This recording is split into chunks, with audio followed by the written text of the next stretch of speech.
محمد علی عباس صاحب لکھتے ہیں کہ غیر محارم سے پردے کی تفصیل کیا ہے؟ عورت کا غیر محرم سے کتنا پردہ لازم ہے؟ بسم اللہ الرحمن الرحیم۔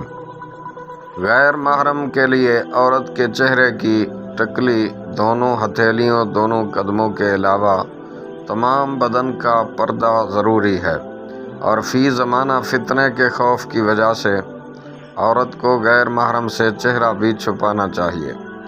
در مختار میں ہے، چہرے کی ٹکلی، دونوں ہتھیلیوں اور دونوں قدموں کے علاوہ آزاد عورت کا تمام بدن حتیٰ کہ لٹکے ہوئے بال بھی ستر عورت ہیں، اور فی زمانہ خوف فتنہ کی وجہ سے مردوں کے سامنے جوان عورت کو اپنا چہرہ ظاہر کرنا بھی منع ہے۔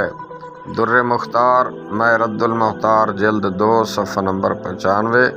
واللہ اعلم عز وجل ورسولہ عالم، صلی اللہ علیہ وآلہ وسلم۔